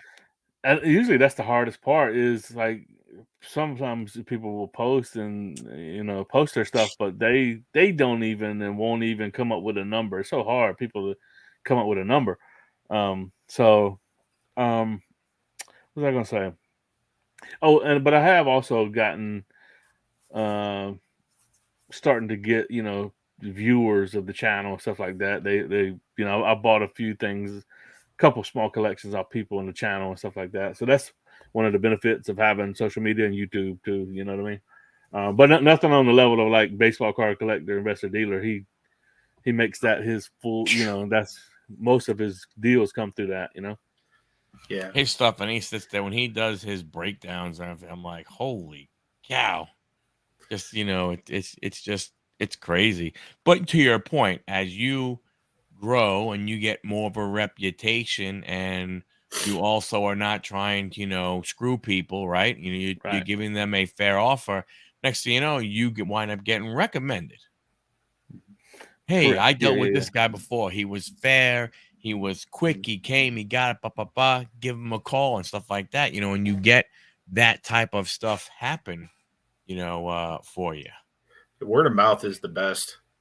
Yeah. Yeah. I think so. Just And yeah, get connected. Yeah. I was going to ask, as far as like your store goes, have you ever tried putting like cards or like thank you notes in like with any of your orders? And if so, have you found like you're getting more people following your store or transferring over to like your Instagram or your YouTube or any of like those other avenues you'd like to kind of convert those customers to? I don't know. I mean, I don't do it on a regular basis. Over Christmas, I was writing handwritten notes, but I was cranking it up too. That was when I was getting started, and I was getting excited too Yeah. because stuff was starting to roll, and I was like, and it was Christmas. You get in that spirit. You know what I mean? So Yeah. I was writing handwritten notes then, and but I should, and even when I go to shows, I always think about it. I should have something, and I just always forget to actually do it. But I mean, it might be helpful. It could be helpful. I think end of the day, you know, I've got some the guys that come back are the guys that are building these sets of these vintage. Those are the ones that come back. Yeah. They'll buy a card or two this week. Next week they'll come back. They'll buy another card or two. So I think it's more of just having the inventory, Mhm. having what people want. Really, I think all those other things are great, but I don't think they're going to drive your business. Mhm. I think even like with YouTube, like if I try to make a video too much about myself in a video, they don't do well. If I make them about the cards, they do well. Yeah. When you're selling, it's about the cards you got. You know what I mean? That makes sense. Oh Yeah. yeah. Yeah. Absolutely. I mean, I mean, to your point, I mean, you either have to, really look at what it is, like when you're trying to sell, look at what you're doing and everything. Like to your point, you know, base cards, from, the 90s or the late 80s, or it might be, wow, it's so easy to list. I just put it in the scanner and it'll go and so on and so forth. Yeah, you're right. But is somebody going to pay you, $2 for that card? Right. That's really worth 10 cents, if that much. Yeah. You Yeah. know. If you can find the more you stay in the hobby, the longer you stay in, the more you learn, keep learning, learn iconic sets. And when you see those sets, like there's some iconic sets. I'll give you a low key one. Okay, here's one that a lot of people pass it over. There's a good chance you see it. You might even see it at shows, even in like maybe vintage dealers will know about it. But like '86 tops football, that thing about half the set is rookies. Really? Seriously, like there's so many rookies, so many Hall of Fame rookies in there. Bruce Smith, That's a not Jerry just Jerry. Rice here, correct? Everyone knows Jerry Rice, but look at that Yeah. set and look at how many rookies are in that set. It's the green and white tops. I mean, I'm telling you, because I did list all of that, all the commons, I've been selling through that one, slowly but surely. But I was just crazy because when you do like that, that's a set that almost Car Dealer Pro finds every one of them. Mm. And if that's one of those years, old school years where, and even all vintage, it don't say rookie card on it, right? So, but it'll show up on Car Dealer Pro. It shows you this is a rookie card of, this guy. So when I uploaded it, I was like, holy crap! Like half of this set is like rookies. So just in key rookies, like I just looked it up on Cardboard Connection, like Jerry Rice, Steve Young, Reggie White, Boomer Esiason, Andre Reed, Bruce Smith. Like, and those are just like the first few that the like thing rattles off. Oh wow. Yep. And like every one of those, like, William Perry, Refrigerator Perry, his rookie, because I've sold 2 of them. I just sold one the other day, a miscut. It was half his face and half of some other player's face, and it sold for $5. Oh wow, that's really cool. Yeah. So it's so many rookies of 86 tops, unbelievable. But so that year, then another like the 03, 04 tops, LeBron, like the tops or tops chrome, all those there's set builders of that. The 96, 97 Kobe year, in it, like those sets, tops or tops chrome, you can get those. People buy commons of those. The Jordan 86 and 80. 86, 87 Fleer, and the next second year had all of those rookies in it too, with Scottie Pippen, Dennis Rodman, John Stockton, and again, you don't know the rookies because they don't got the rookie logo on it. So there's some sets out there that if you're keen to the hobby, young bucks are going to pass it right by, like they're not even going to know it's there. And a bunch of Hall of Famer rookies. Yeah, those are some phenomenal sets too, and like those are some sets that like I even see like cards of players that I don't even know graded too. Like, like for example, 86 Flair. That's a really collectible, like gradable set. The like, commons are yeah. If you could find commons from 86, 87 Flair, man, and they're in good condition, you can grade every one of them, and some of them sell. If they 9 or 10, they could sell for $30,000. If they 10, crazy. Yeah, it's crazy. Wow. I did not know that. I'm going to have to go through and look up some of my like old like 86 Flair Cleveland Cavalier cards and see if I can get a high grade. So I know for a fact I have some, just because it was like, okay, that's Jordan's rookie year. This is the closest I'm going to get. Let me go ahead and get some crappy Cavaliers players. Maybe you'll find that binder one day also, Anthony. God, I hope so. Yeah, like I was telling Michael, I have a binder somewhere. When I was a kid, I was like obsessed with Kobe Bryant. So like his rookie year, I went like balls to the wall going after him, Iverson, a bunch of guys. But I had like one of those like 9-page binders of like the first 9 pages in the binder was just that upper deck rookie card of him with like the sunglasses on his head like this.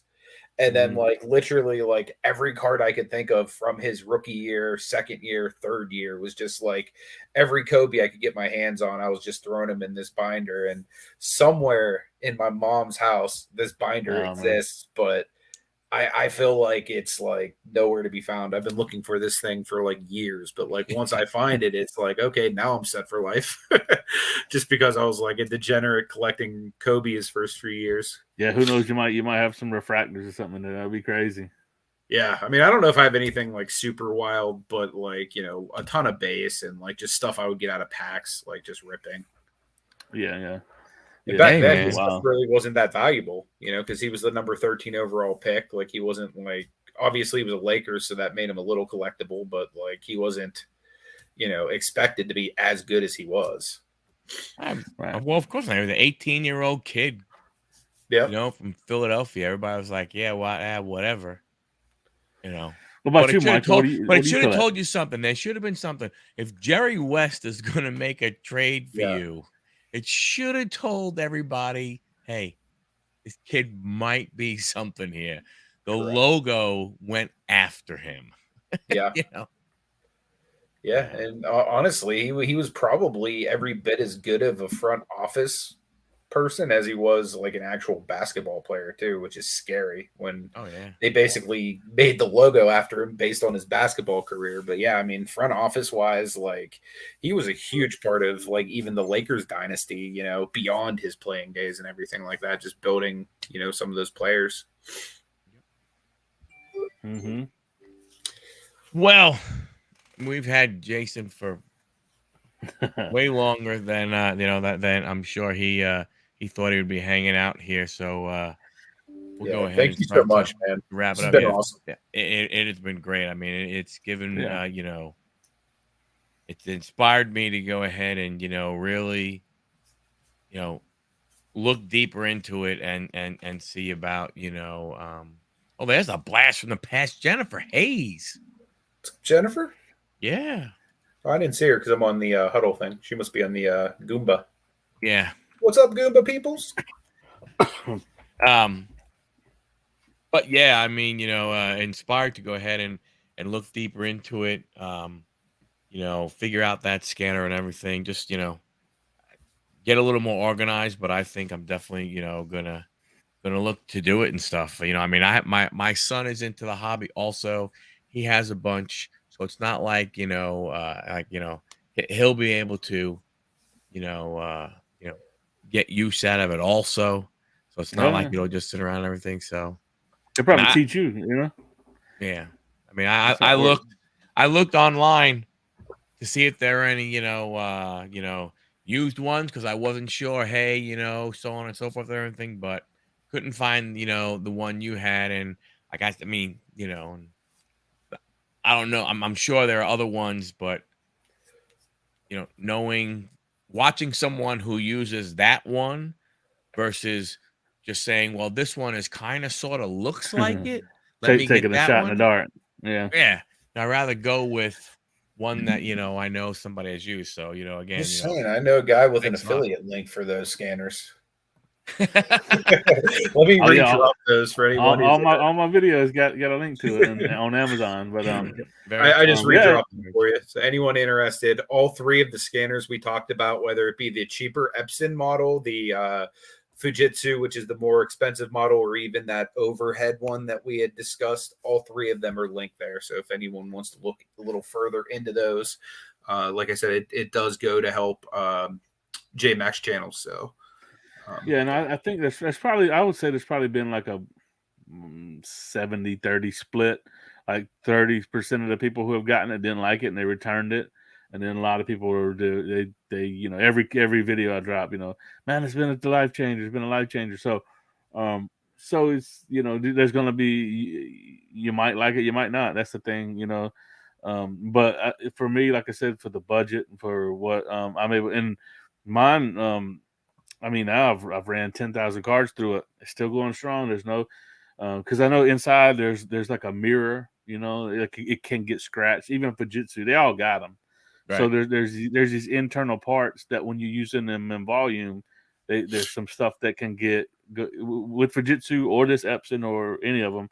You can. There's going to come probably a time where I have to replace this one, right? So. But I mean, I say that to say that so far, man, it ain't slowed down not one bit. It's, chugging right along, doing fantastic. So, because that's what the one guy who I respect, who's got about 25-30,000 listings, he got this first, and then he uses the Fujitsu, but he also only does paper stock cards with any of these scanners. He doesn't use it. Like I use it for a lot more versatility. That Would guy that be only Bo? does. Would that be Bo? 1 million Cubs? Not him. No. This is he's not on YouTube. He's on YouTube. I met him through Twitter. Very cool. But yeah. But so like I said, so he said that it didn't stand up for him, or it didn't hold up for him. The Epson. It's held up nicely for me so far, but we'll see how it goes. You know what I mean? Well, I think even at the look at price it point, I from think I'd get another one if it went down rather than get a oh, sure. Fujitsu.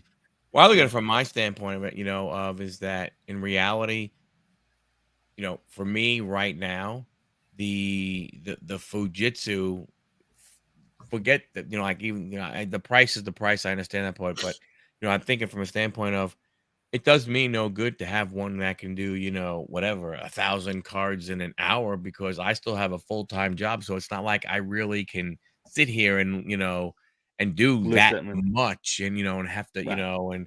and, to fulfill everything that you sell and so on and so forth. So I have to, baby step, grow to where I can handle it while I'm, while I have all my other commitments and everything.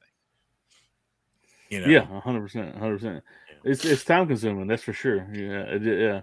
Even like really just once you get them scanned and get them in um, Card Saver Pro or the program, you still gotta go through and check them and make sure all the players are right. It takes time. It 100% takes time. Even Yeah. for Jitsu, like they're saying that, but honestly, in all reality, like you said, you can scan 1,000, but you still got to somehow get those things listed with whatever program you're using. So Right. it don't happen magically. Okay, I hear you loud and clear. But thank you very much. I mean, Yeah. any last words you want to say to anybody watching or anybody who's um, want to watch the replay and stuff like that? Floor is yours.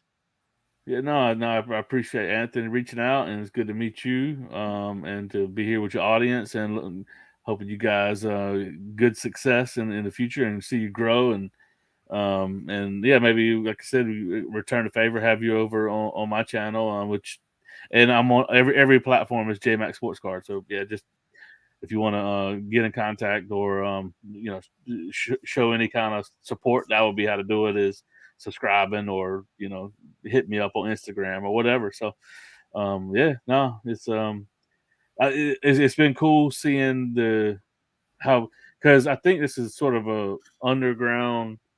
It, Everyone was talking about flipping sports cards on slabs, and then when I started, what I learned when I started doing this reseller content was like, man, most of people that consume content are also in some way a reseller, right? So it just wasn't being highlighted. So I think Yeah. I'm been helpful in giving a you know platform where, because in the comment section there's a bunch of people that are commenting about reselling. So it's kind of cool. In other words, it's been cool to see this side of the sports card community that I didn't even know existed.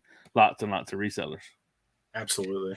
Yeah, I feel like for a while there it was so like frowned upon to like admit like, yeah, I resell sports cards, or like I'm buying these cards to like profit off of them or whatever. But when it comes down to it, like literally everybody does that. Like any vendor, Yeah.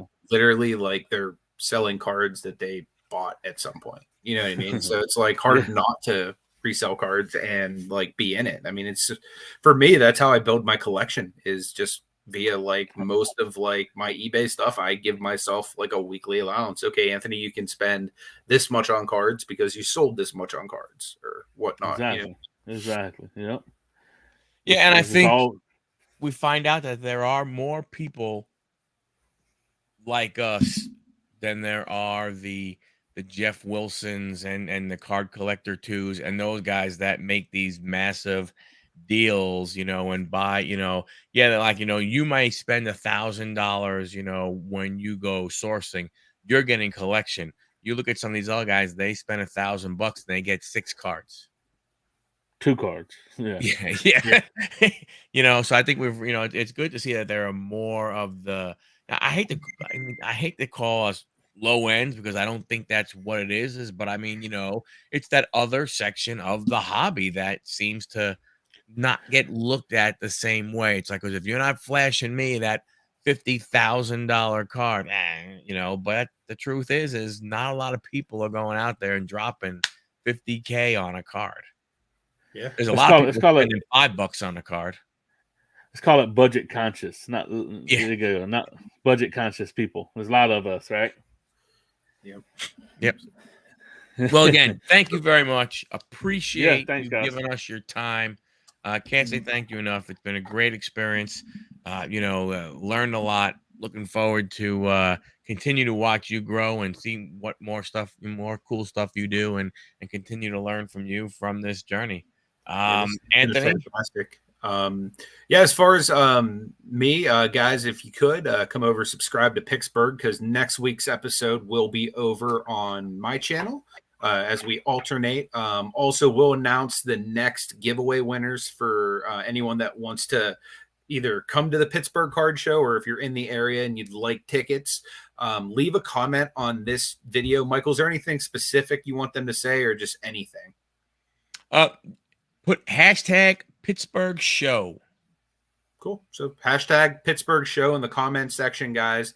Again, we have several free tickets to give away. So hashtag Pittsburgh Show. And then if you want to say how many you need, that way we can kind of plan for that.